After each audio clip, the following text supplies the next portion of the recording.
할렐루야, 좋은 아침입니다. 오늘도 말씀을 하루를 시작합니다. 슬기로운 아침 시간 마태복음 14장 말씀입니다. 어릴 적 시골에 가면은요, 어른들이 많은 이야기를 들려주셨는데 유독 귀신 이야기를 많이 들은 것 같습니다. 좋은 이야기도 많은데 왜 하필 아이들에게 귀신 이야기를 많이 하셨을까요? 이건 제 개인적인 생각인데요. 등불이 귀하던 시절에 혼자 산을 넘는 사람들의 두려움과 공포가 많은 귀신 이야기를 만들어낸 것이 아닌가 생각해 봅니다. 제가 들은 이야기 중에 이런 이야기도 있었어요. 어떤 청년이 한밤중에 산길을 가고 있는데 하얀 소복을 입은 여자가 머리를 풀고 달려왔다는 것입니다. 청년은 너무 놀라 도망치다가 넘어져서 기절했는데요. 눈을 떠보니 해가 중천이었다고 합니다. 청년은 자신이 무엇을 보고 놀랐는지 궁금해서 주위를 살피다가 자신이 처음 귀신 본 곳까지 가보았어요. 거기서 발견한 것은 쌀입이 하나와 그 옆에 하얀 천이 뒹굴고 있었습니다. 무슨 말이에요? 청년이 두려움과 공포를 가지고 산길을 가고 있는데 그때 흰천에 쌓인 쌀이비를 보고 소복 입은 여자라고 생각하여서 놀라 도망쳤다는 것입니다. 이렇듯 두려움과 공포는요, 있는 현상을 그대로 바라보지 못하게 합니다. 오늘 본문 말씀에 헤롯이 바로 그런 사람이었어요. 헤롯에게 어느 날 예수님에 대한 소문이 들립니다. 예수님이 병든 자를 고치고 죽은 자를 살리고 예수님이 말씀만 하시면 많은 사람들이 모여서 놀라운 능력을 행하고 있다는 소식을 듣게 돼요. 1절 말씀이에요. 그때 분봉왕 헤롯이 예수의 소문을 듣고 그 신하들에게 이르되 이는 세례 요한이라 그가 죽은 자 가운데서 살아났으니 그러므로 이런 능력이 그 속에서 역사하노라 하더라. 아멘. 분봉왕 헤롯은 세례 요한을 죽인 이후 죄책감에 사로잡혀서 살다가 예수님의 소문을 듣게 돼요. 예수님이 하시는 일들을 듣고 난 이후 분명 이 예수님이 하시는 일을 보니 세례 요한이 살아났다고 생각했던 것이죠. 헤롯은 동생의 아내를 빼앗아서 자기 아내로 삼았던 욕심 많은 사람이었습니다. 주변 사람들은 이 헤롯의 죄를 말하지 못했어요. 하지만 그때 세례 요한만 헤롯의 죄를 지적하였죠. 헤롯은 세례 요한이 자신의 죄를 지적하는 것이 듣기 싫어서 요한을 감옥에 가둡니다. 헤롯은 요한을 감옥에 가두기만 하려고 했는데 헤로디아의 꾀에 넘어가서 결국 세례 요한의 목을 베고 말죠. 그때부터 헤롯은 죄 없는 사람을 죽였다는 죄책감 때문에 불면의 밤을 보내고 있을 무렵 예수님에 대한 소문을 듣게 된 것이죠. 그때부터 헤롯은 자신이 죽인 세례 요한이 살아났다라고 믿었습니다. 우리는 이 헤롯의 모습을 보면서 권력 있는 사람이나 돈 있는 사람이나 세상에 부러울 것이 없을 만큼 다 가지고 있는 사람들의 비참함을 좀 볼 수 있어요.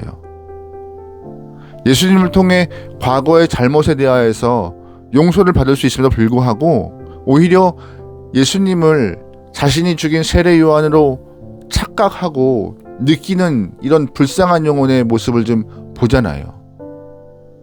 하나님은 우리에게 헤롯의 모습을 보면서 죄짓지 말라라고 말씀하십니다.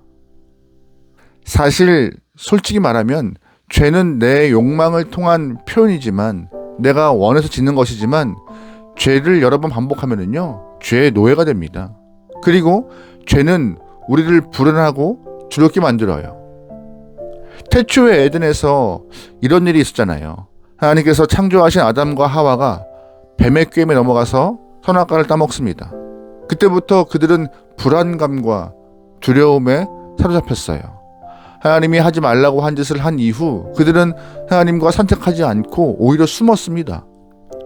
죄는 이렇게 자신을 은폐하게 하고 불안감을 가중시켜요.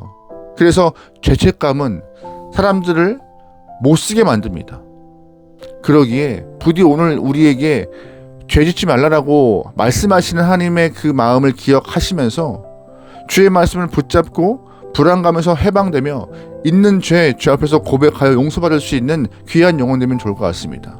오늘 본문에서 헤롯은 자신의 죄를 끌어안고 살던 영혼이었어요. 예수님 앞에 나와서 용서를 받을 수 있음에도 불구하고 오히려 죄책감에 눌린 영혼이 되어 무서움과 두려움, 공포에 사로잡혀 삶이 엉망이 되었음을 볼 수 있죠. 죄가 그런 것입니다. 여러분, 그러기에 죄와 멀리할 수 있게 소망합니다. 아멘. 그럼 어떻게 해야 죄를 막을 수 있을까요? 한 가지밖에 없습니다. 죄 지을 가능성이 있는 사람이라는 것을 인정해야 합니다. 그리고 매일 말씀의 거울에 자신을 비추어서 스스로를 평가해야 하는 것이에요.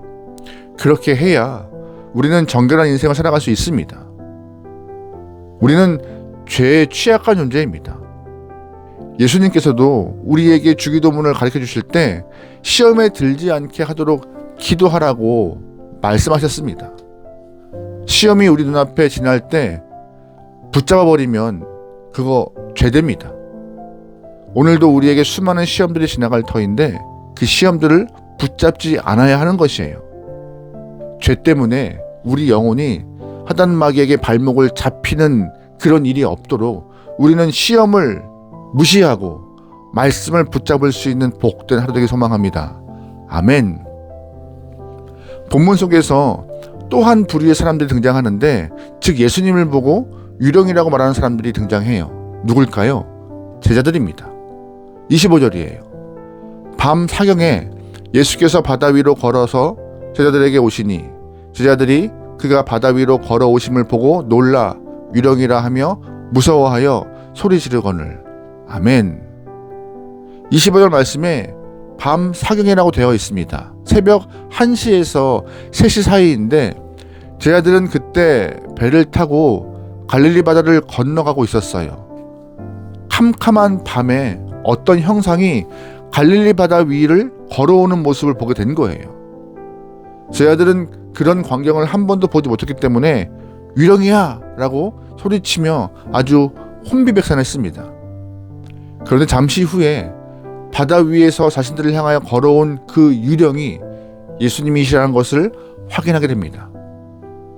예수님은 놀란 제자들을 안심시키시죠.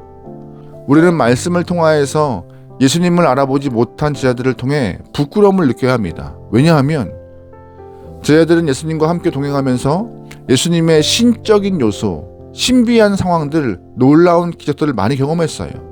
게다가 바로 그 전날에 오병이어의 기적을 행하시는 예수님의 능력을 경험했습니다. 그런데 바로 그 다음날 밤에 제자들은 예수님의 얼굴을 알아보지 못했던 것이죠.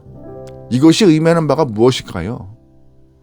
제자들은 주님이 베푸시는 기적에만 관심이 많았던 사람이었던 것입니다.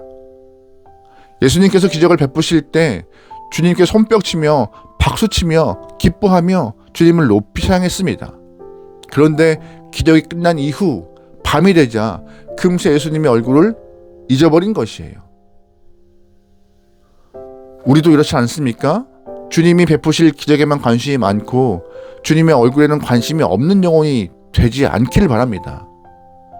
주님께서 우리의 가정 곳간을 채우시고 내 인생에 축복 주시는 데는 관심이 많지만 주님의 얼굴에 관심이 없는 영혼들이 많다는 것입니다. 시편 기자들, 특히 다윗은 시편에서 하나님의 얼굴을 구하는 자가 복된 자라고 고백을 해요. 하나님의 손은 많은 것을 가지고 있는데 이것에 목매고 사는 자가 아니라 하나님의 얼굴, 다시 말해서 하나님의 존재 자체로 만족하는 자가 진실로 복된 자라고 고백했던 것이죠. 그런데 제자들은 주님의 기적에만 관심이 무척 많았고 주님의 얼굴을 구하지는 않았음을 알게 됩니다. 우리는 본문의 헤롯과 제자들처럼 예수님을 바로 보지 못하는 영혼이 되지 않길 소망합니다. 아무리 캄캄한 밤이라도 주님께서 호련히 나타나시면 주의 얼굴을 알아볼 수 있는 영적 지각력이 있길 소망해요. 주님과 동행하는 자가 영적 지각력을 가질 수 있습니다. 주님은 언제, 어느 때, 어떤 모습으로 우리에게 임할지는 아무도 알 수 없어요. 그러나 우리가 주님을 알아보기 위하여서 영적 분별력과 깨어있는 맑은 영혼이 되어야 하는 것은 분명한 사실입니다.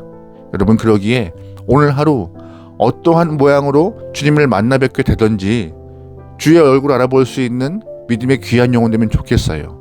그만큼 분별력 있고 성결한 영혼 되어서 주님을 대할 수 있는 귀한 영혼 되기를 주의 이름으로 축원합니다. 아멘. 기도하시겠습니다. 사랑의 하나님, 오늘 본문의 헤롯은 예수님을 세례 요한이라 오해했습니다. 제자들은 예수님을 바로 알아보지 못하여서 유령이라 착각을 했습니다. 혹시 오늘 나의 모습도 예수님을 바르게 알아보지 못하고 있지는 않습니까? 죄로 물든 영혼 되어 주님을 온전히 바라보지 못하고 있지는 않습니까? 우리의 영혼 십자가의 보혈로 정결 허락하시고 말씀을 붙잡고 맑은 영혼, 거룩한 영혼, 분별력 있는 영혼 되어서 주님을 바라보고 바르게 알고 바르게 믿을 수 있는 귀한 삶 되게 우리의 시간을 주장하여 주시옵소서. 모든 걸 맡기오며 예수님의 이름으로 기도합니다. 아멘.